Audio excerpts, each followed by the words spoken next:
November 26, 2008, a date seared into not just Mumbai's, but the nation's memory.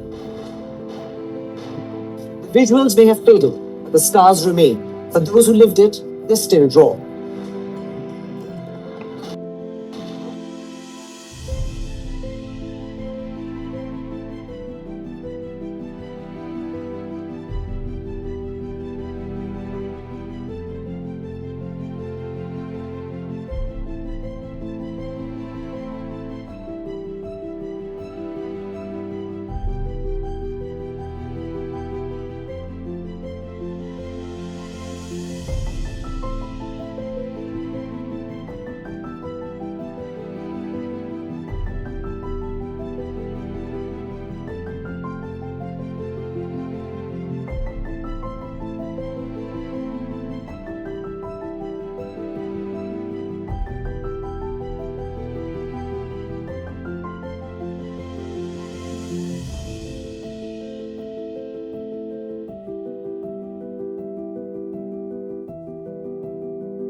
Tahawwur Rana Bharat सरकार के प्रयास से कल भारत आ गया।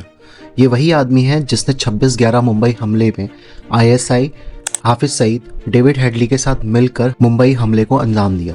पर तहव्वुर राणा के आने से पाकिस्तान में खलबली मची हुई है और वहां से बयान आना शुरू हो गया है। पाकिस्तान ने कल ही ये बयान दिया है कि तहव्वुर राणा को पाकिस्तान का नागरिक कहना गलत है क्योंकि वो एक कैनेडियन नागरिक है। पर हम सबको पता है कि भारत सरकार पाकिस्तान को सीरियसली लेती नहीं है और लेना भी नहीं चाहिए। खैर, पाकिस्तान के अलावा कांग्रेस में भी काफी खलबली मची हुई है। पर क्यों? क्या वजह है कि कन्हैया कुमार ये कह रहे हैं कि भारत के ज्वलंत मुद्दे से भटकाने का काम चल रहा है? सुशील कुमार सिंधे और पृथ्वीराज चौहान कह रहे हैं कि तहव्वुर राणा को अजमल कसाब जैसी न्यायिक सुविधाएं मिलनी चाहिए, जहां उसको भारत का अच्छे से अच्छा अटॉर्नी मिलना चाहिए और उसको बिरयानी भी खिलानी चाहिए। पी चिदम्बरम ने तो क्रेडिट वॉर शुरू कर दिया है। पर इन सब में कांग्रेस नेता अलग अलग बयान देते हुए दिख रहे हैं। कांग्रेस क्यों इतनी नर्वस है? क्या था 26/11 के तुरंत बाद अजीज बर्नी की किताब 26/11 आरएसएस की साजिश का राज? क्यों पत्तलकार मीडिया, चाहे वो बरखा दत्त हो, तहव्वुर राणा के आने का स्वागत नहीं कर रहे हैं? So let's decode.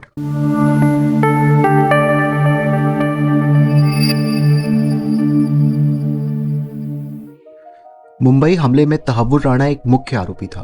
Tahawwur Rana अपने बचपन के साथी डेविड कोलमैन हेडली यानी दाऊद सैयद गनी, जो लश्कर तोयबा का प्लानर था, माना जाता है डेविड हेडली डबल एजेंट भी था। तहव्वुर राणा और डेविड हेडली मुंबई हमले की तैयारी 2006 में शुरू कर चुके थे। सवाल आने से पहले ही बता देना चाहता हूं कि डेविड हेडली को शिकागो में ही 35 साल की सजा हो चुकी है, मुंबई हमले और दानिश न्यूज़पेपर के कार्टूनिस्ट का सर कलम करवाने की साजिश करने के लिए। अमेरिका में एक कानून है कि किसी भी अपराधी को अमेरिका में सजा खत्म करने के बाद ही दूसरे देश में एक्स्ट्राडाइट करने के लिए भेजा जा सकता है। यही कारण था कि तहव्वुर राणा को उसकी 14 साल की सजा खत्म होने पर ही भारत लाया गया। हालांकि इससे मोदी सरकार की परसुएशन और राजनीतिक इच्छा शक्ति का परिचय दिया। आइए अब जानते हैं कि कैसे तहव्वुर राणा और डेविड हेडली मिलकर मुंबई हमलों की तैयारी की। तहव्वुर राणा पाकिस्तान सेना में मेडिकल डिपार्टमेंट में कैप्टन था। ये शिकागो में इमिग्रेशन एजेंसी चलाता था, जिसकी एक ब्रांच मुंबई में भी थी। इस एजेंसी का नाम था first world immigration company. Tahawwur Rana अपनी रिक्रूटमेंट एजेंसी का इस्तेमाल करते हुए डेविड हेडली को कवर देने का काम किया था। डेविड को अपनी इमिग्रेशन कंपनी का मैनेजर बनाकर भारत भेजा। तहव्वुर राणा ने ही हेडली को पैसा और लॉजिस्टिक सपोर्ट भी दिया ताकि वो की लोकेशन आइडेंटिफाई कर सके। भारत में वीजा बनाने में भी मदद करी। अब ये मदद बिना किसी अंदर के आदमी से साठ काट करे बगैर नहीं की जा सकती। तहव्वुर राणा ही एक ऐसी कड़ी थी जो डेविड हेडली, आईएसआई, पाकिस्तानी सेना, लश्कर तोयबा, हाफिज सईद और भारत में छिपे आस्तीन के सांप, जिसमें पत्रकार, नेता, बॉलीवुड के सितारे जोड़ता था। डेविड हेडली राहुल भट्ट, जो महेश भट्ट का बेटा था, उसके साथ ही सारे लोकेशन पर गया जहां मुंबई हमले को अंजाम देना था। खुद वो ताज में भी रुका, शॉपिंग करी, और वो भी क्रेडिट कार्ड पे, जिसमें पैसे लोड करने का काम तहव्वुर राणा करता था। मुंबई के अलावा दिल्ली में नेशनल डिफेंस कॉलोनी, मुंबई में सदन कमांड, पुष्कर मेला, कुंभ मेला भी इनके टारगेट में थे। कांग्रेस, भारतीय वामपंथी, पत्तलकारों और बॉलीवुड की परेशानी का कारण ये भी है कि इनका कनेक्शन आईएसआई से ना निकल जाए। और दूसरा कारण ये है कि षड्यंत्र जो कांग्रेस, भारतीय वामपंथी, बॉलीवुड का एक डायरेक्टर, पूर्व एटीएस के चीफ मिलकर करा जिससे पर्दा ना उठ जाए। हालांकि अगर आप सही ढंग से डॉट्स कनेक्ट करेंगे तो आपको ये हमाम में सब नंगे दिखेंगे। कैसे, समझते हैं। इसको समझने के लिए आपको 26/11 से थोड़ा पहले जाना पड़ेगा, जब समझौता एक्सप्रेस और मालेगांव बॉम्ब ब्लास्ट हुआ, जिसके बाद सैफरॉन टेररिज्म या भगवा आतंकवाद का नैरेटिव फैलाना शुरू किया कांग्रेस ने। इस नैरेटिव के लिए स्वामी अष्टीमानंद, साध्वी प्रज्ञा, कर्नल पुरोहित पर झूठे आरोप लगाकर उन्हें सालों तक जेल में रखा कांग्रेस सरकार ने।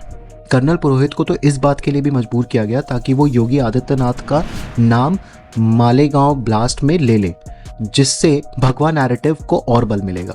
हालांकि बाद में ये सारे केस झूठे निकले और सबूतों के अभाव में कोर्ट से उन सबको बरी कर दिया गया। भगवा आतंकवाद का नैरेटिव के ही तहत 26/11 को भी प्रोजेक्ट किया गया, जिसमें पीएफआई, अभिनव भारत, पीसफुल चैनल वाले जाकिर नायक, आईएसआई, लश्कर-ए-तोयबा और भारत में छिपे स्लीपर सेल शामिल थे। आपको पता होना चाहिए कि आईएसआई और लश्कर-ए-तोयबा ने जो 10 आतंकवादी मुंबई में आए, सारे लोगों ने अपने हाथ में कलावा पहना हुआ था और माथे पर तिलक लगाया हुआ था।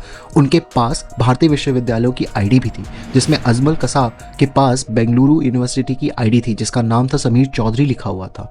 अगर स्वर्गीय श्री तुकाराम ओम्बले गोली लगने के बावजूद अजमल कसाब को जिंदा ना पकड़े होते तो आज शायद 26/11 का पूरा आरोप हिंदू समाज पर मढ़ दिया जाता।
भगवा आतंकवाद का नैरेटिव बनाकर आरएसएस, बजरंग दल, वीएचपी जैसी संस्थाओं को आजीवन बैन कर दिया जाता ताकि कांग्रेस की राजनीति चलती रहे। 26/11 हमलों के 10 से 15 दिन के भीतर ही एक किताब भी लॉन्च की जाती है जिसका नाम था 26/11 आरएसएस की साजिश, जिसकी लॉन्चिंग में कांग्रेस के दिग्विजय सिंह और महेश भट्ट शामिल थे। इस किताब में जो लिखा गया उसके बाद ये साफ हो जाता है 26/11 के आतंकी हमले में कांग्रेस की बहुत बड़ी भूमिका थी। तुष्टीकरण की राजनीति करते हुए कांग्रेस भारत की संप्रभुता और अखंडता को भी तार तार करने में भी कोई कसर नहीं छोड़ती और मुसलमानों के देशद्रोही गतिविधियों को छुपाने के लिए उसके समक्ष भगवा आतंकवाद लाकर खड़ा कर दिया जाए ताकि मुसलमान आतंक को जस्टिफाई किया जा सके।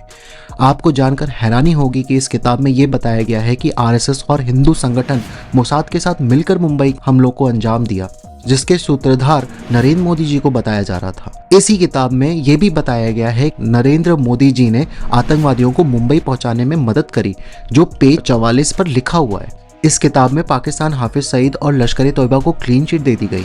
आपको जानकर हैरानी होगी कि अजीज बर्नी ने बाद में देश से माफी मांगी क्योंकि इस किताब में लिखी किसी भी बातों का कोई तथ्य बर्नी के पास था ही नहीं था। 2018 में विकीलीक्स की एक रिपोर्ट के अनुसार 2008 में यूपीए के माइनॉरिटी मिनिस्टर अब्दुल रहमान अंतुल्य ने अमेरिका जांच एजेंसियों को डॉजियर देते वक्त ये बताया कि मुंबई हमले में आतंकवादी जो कलावा पहनकर मुंबई हमले को अंजाम दे रहे थे, एटीसी चीफ हेमंत करकरे को मारना चाहते थे क्योंकि वो मालेगांव ब्लास्ट की जांच कर रहे थे, जिससे कर्नल पुरोहित, साध्वी प्रज्ञा ठाकुर शामिल थे।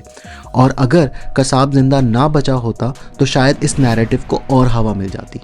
ये है कांग्रेस का असली सत्य, जो बताता है कि कांग्रेस और उनकी सहायता करने वाले लोग सनातन और भारत की संप्रभुता और अखंडता के लिए अभिशाप बन चुके हैं।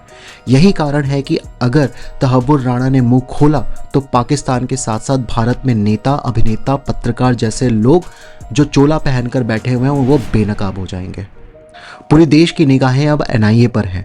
एनआईए एक बहुत अच्छी ऑर्गेनाइजेशन है जिसका कन्विक्शन रेट बहुत अच्छा है। हालांकि एनआईए सिर्फ एक बार आज तक कन्विक्ट नहीं करा पाया, वो थी साध्वी प्रज्ञा, दूसरे कर्नल पुरोहित और तीसरे स्वामी असीमानंद। इन लोगों को कोर्ट से बाइज्जत बरी कर दिया गया था सबूतों के अभाव में। अब देखना होगा कि क्या सैफरॉन टेररिज्म या भगवा आतंकवाद का जो नैरेटिव फैलाया गया, इसके पीछे का षड्यंत्र निकल के आ पाएगा। अब समय ही बताएगा कि कांग्रेस की कितनी इन्वॉल्वमेंट थी। हालांकि जिस हिसाब से डॉट्स कनेक्ट होके आ रहे हैं, इससे पूरी तरह से ये क्लियर हो जाता है कि कांग्रेस भगवा आतंकवाद का नैरेटिव फैलाने में सक्सेसफुल रहा था उस टाइम। हालांकि अब एनआईए के ऊपर पूरा दारोमदार है।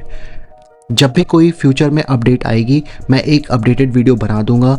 तब तक के लिए जय हिंद, जय भारत, हर हर महादेव, जय श्री राम।